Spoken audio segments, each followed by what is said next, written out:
Hello friends, आज हम कहानी पढ़ेंगे मक्खी का लालच। एक बार एक व्यापारी अपने ग्राहक को शहद बेच रहा था। तभी अचानक व्यापारी के हाथ से फिसलकर शहद का बर्तन गिर गया। बहुत सा शहद जमीन पर बिखर गया। जितना शहद ऊपर ऊपर से उठाया जा सकता था उतना व्यापारी ने उठा लिया, लेकिन कुछ शहद फिर भी जमीन पर गिरा रह गया।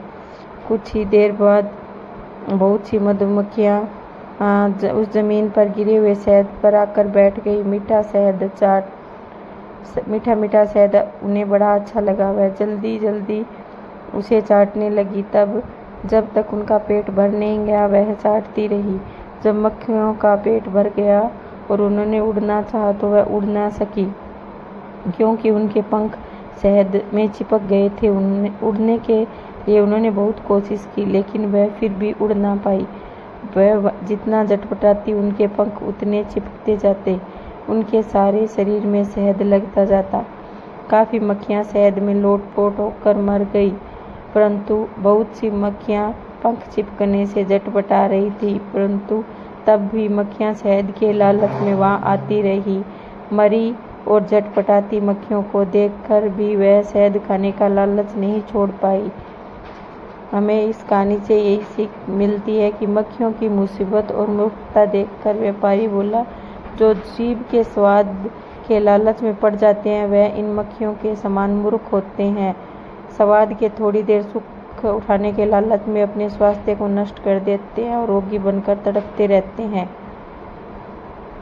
हम एक कहानी पढ़ेंगे, धोबी का गधा। एक गांव में एक धोबी के पास एक गधा और एक कुत्ता था। कुत्ता घर की रखवाली करता और गधे का काम धोबी के कपड़ों का गट्ठर अपनी पीठ पर लाद कर लाना ले जाना था।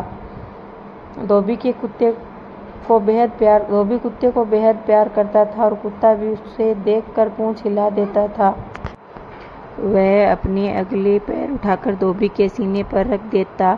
जवाब में धोबी भी प्रेम से उसको सहला देता।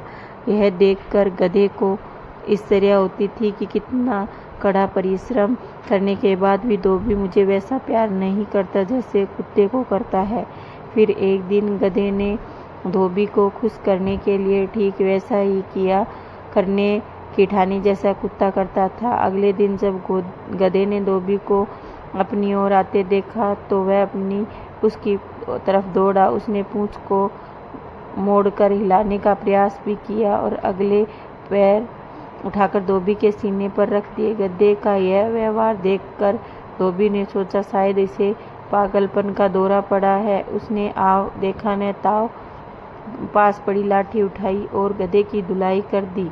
गधे बेचारे को समझ ही न आया कि ऐसा क्यों हुआ।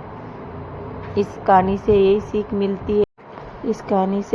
मिलती है कि ईर्ष्या का फल हमेशा हानिकारक होता है।